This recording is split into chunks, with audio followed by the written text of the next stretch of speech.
Hey everyone, welcome back to Corporate Decoder. Today, MasterCraft Boat Holdings, Incorporated MCFT just filed an 8K amendment, and I am seeing something interesting about how they are presenting their recent acquisition.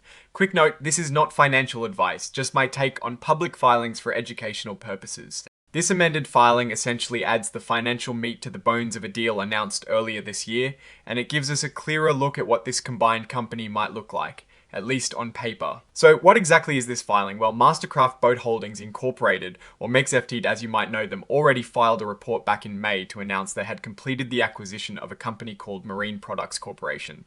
This new filing, an 8K20A, is an amendment. Think of it as adding important details that were missing from the original report. The main missing pieces were the financial statements of the company they bought, Marine Products, and something called pro forma financial information. Let's break down why this is important. When a company buys another company, especially a big one, it is not just about the headlines.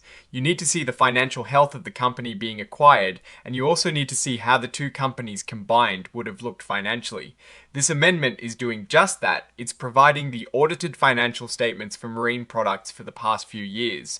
And also some unaudited, meaning not fully checked by auditors yet, financial information that pretends the two companies were already merged. This pro forma information is super useful because it helps investors understand the potential scale and financial picture of the combined entity before the actual numbers roll in on future reports. It's like getting a sneak peek at the combined company's financial DNA. Now, the juicy part for any investor is digging into these financial statements. The filing lists what is being included. We're getting the audited financial statements of Marine Products from the 31st of December 2025 and 2024, and for the 3 years ending the 31st of December 2024 and 2024 and 2023. On top of that, we get unaudited financial statements for Marine Products as of the 31st of March 2026, and for the first 3 months of 2026 and 2025.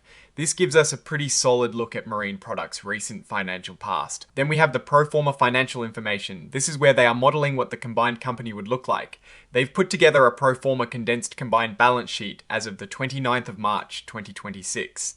Think of the balance sheet as a snapshot of what a company owns and owes at a specific point in time. They also have a pro forma condensed combined statement of operations. This statement shows the combined company's revenues and expenses over a period, in this case for the 9 months ending the 29th of March 2026 and for the year ended the 30th of June 2025. This pro forma data is crucial for understanding the expected financial performance and position of MasterCraft after integrating Marine Products. Let's take a moment to think about what this means.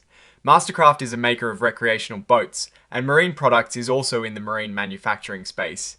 Deals like this are aimed at growth, often by expanding market share, achieving economies of scale, or entering new product segments. By seeing these financial statements, we can start to gauge the financial contribution of Marine Products to the overall picture. For instance, if Marine Products had strong revenue growth and healthy profit margins before the acquisition, that's a positive indicator for the combined entity. Conversely, if they were struggling, it would cast a shadow.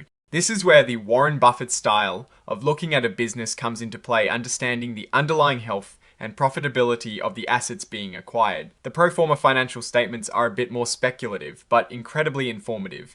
They are essentially saying, if we had owned Marine Products during these past periods, here is how our combined financials would have looked. This allows us to see things like the potential combined revenue, the impact on earnings, purse hair, and the overall debt structure. Remember, this is a projection based on historical data, not a guarantee of future results, but it is the best information investors have to assess the potential synergies and financial impact of the merger. You'll want to scrutinize these numbers for how much debt was incurred for the acquisition and how quickly the combined entity is expected to pay it down, as well as the projected earnings power. Contextually, MasterCraft Boat Holdings Incorporated is a player in the consumer cyclical sector, specifically recreational vehicles. Their market cap is around $562 million with a price to earnings ratio of about 34.7. This tells us investors are willing to pay a premium for their earnings, suggesting expectations for future growth. Recent headlines mention the Marine Products deal lifting sales to over $500 million, which aligns with this filing providing the financial details. Trees also buzz about analysts setting price targets, indicating ongoing interest and valuation discussions. Institutional investors like Coliseum Capital Management hold significant stakes, suggesting they see value in the company's strategy and future prospects. Now, looking at the filings, we see the original report was about the completion of the acquisition. This amendment is all about the financial justification and presentation of that acquisition. The key financial statements being added are the historical numbers for marine products and the pro forma combined numbers. This is critical for understanding the true financial impact of the deal. Without these, the initial report was just an announcement of a transaction. With them, we get to start doing the actual financial detective work. When we look closely at the exhibits, we see Exhibit 99.1 details the audited financials of marine products. This is where the real numbers about marine products' performance are found. Exhibit 99.2 gives us their interim or quarter end unaudited financials. And Exhibit 99.3 provides the pro forma combined statements. These are the numbers that tell the story of what MasterCraft is acquiring and what the combined entity might look like. It is important to remember that pro forma information is presented for informational purposes only. It doesn't claim to be what actually would have happened, but rather a hypothetical reconstruction. Think of it as the best guess based on what we know. It does not purport to represent the actual results of operations that we in marine products would have achieved had the companies been combined during the periods presented in the pro forma financial information, and is not intended to project the future results of operations that the combined company may achieve. This is a standard disclaimer, but it is vital to keep in mind. The real results will come out in future filings. The purpose of this amendment is to provide these essential financial pieces before the market had the news of the deal. Now, they have the numbers to start evaluating it more rigorously. Investors will be comparing the historical performance of marine products to MasterCraft's own performance, and then looking at the combined pro forma numbers to see the scale, revenue generation, and potential profitability of the new larger entity. My view is that this amendment is a necessary step in the acquisition process. Providing transparency to investors. The financial statements of marine products will reveal the strength or weakness of the acquired asset.